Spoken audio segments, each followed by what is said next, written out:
ঢাকা বিশ্ববিদ্যালয়ের যে শিক্ষার্থী প্রথম বর্ষে চান্স পান তিনি যাতে যথাসময়ে সিট পান, সিট না পেলে তার জন্য যাতে আবাসন খরচের নিমিত্তে আবাসন বৃত্তি দেওয়া হয়। এবং একই সাথে আমাদের উদ্দেশ্য ছিল যেই রিয়াড নেওয়ার যে প্রবণতা শুরু হয়েছিল সেই প্রবণতা যাতে না থাকে ক্যাম্পাসে, সেটির জন্য সুনির্দিষ্ট নীতিমালা প্রণয়নের জন্য আমরা দাবি জানিয়েছিলাম। সেদিন বিসি স্যার সকল মিডিয়ার উপস্থিতিতে বলেছিলেন 30 তারিখের মধ্যেই রূপায়ণ lake castle, welcome to the land of piece. ওনারা আমাদেরকে আপডেট করবেন, জানাবেন যে কোন কোন হলে কোন কোন পর্যায়ের কত সংখ্যক শিক্ষার্থী এখনো সিট না পাওয়ার কথা থাকলেও তিনি সিট নিয়ে রয়ে গেছেন অছাত্র।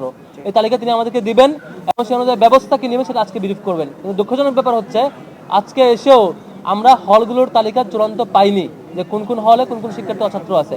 এবং সবচেয়ে দুর্ভাগ্যজনক ব্যাপার হচ্ছে হলের সিট দেওয়ার জন্য যে সিট প্রণয়ন নীতি সুনির্দিষ্ট নীতিমালা দেওয়ার কথা ছিল সেটি চূড়ান্ত করেনি। আমরা আজকে স্পষ্ট ভাষায় বলেছি যে ওনাদের যে চিন্তা যে সিট নীতিমালা আরও ফ্লেক্সিবল করা, ওনাদের যে চিন্তা যে সিট নীতিমালায় রিয়েটকে আরও উৎসাহিত করা, ওনাদের যে চিন্তা যে সিট নীতিমালায় কেমন করে আরও অছাত্র কিংবা দীর্ঘদিন ধরে শিক্ষার্থীদেরকে রেখে দেওয়া যায় এবং ফার্স্ট ইয়ারকে হয়রানি করা যায় সেই চিন্তার সেই খসড়ার বিরোধিতা আমরা করেছি। এবং আমরা আমাদের চরম বিরোধিতার প্রেক্ষিতে শেষ পর্যন্ত প্রভিসি একাডেমিক এবং বিসি স্যার দুজনেই বলেছেন আমাদের নীতিমালা প্রস্তাব করতে। আমরা আপাতত মৌখিকভাবে বলেছি, পরে লিখিতভাবে বলবো। স্পষ্টত অবশ্যই যাতে সেশন বাইন্ডিংস থাকে এবং অবশ্যই যাতে রিয়েট নেওয়ার প্রবণতার দিকে ঝুঁকে না যায়। যারা রিয়েট নেন তারা যাতে এই সিট নীতিমালার মাধ্যমেই সিট না পাওয়ার যদি সিট বাতিলের দিকে যায় এবং সিট যাতে তাদের সিট যাতে বাতিল হয় এবং প্রথম বর্ষের শিক্ষার্থী যাতে প্রায়োরিটি পায়, এই ধরনের একটা খসড়া প্রস্তাব আমরা দিব। আশা করি খুব দ্রুত সে প্রস্তাবিত, আমরা আপাতত মৌখিক প্রস্তাব করেছি। উদ্দেশ্য একটাই যে সেশন বাইন্ডিংস যাতে থাকে এবং বারবার পরীক্ষায় মাস্টার্সের রিয়েট নিয়ে হলে সিট নিয়ে থাকবার যে প্রবণতা সেটা যাতে বন্ধ হয়ে যায়।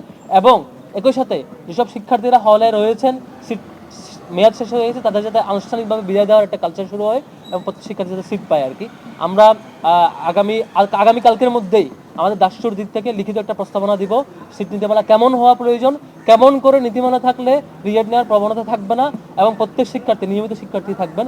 একই সাথে আমরা বলেছি আপনাদের কাছে হল পর্যায়ে যে এক্সেল সিট রয়েছে কোন সেশনের কারা কারা শিক্ষার্থী রয়েছে প্রত্যেকের কম্পিউটার আছে হল অফিসে, সেগুলো খুব দ্রুতই তালিকা আকারে যাতে প্রকাশ করা হয় এবং তারা যাতে নির্দিষ্ট সময়ের মধ্যে চলে যায়।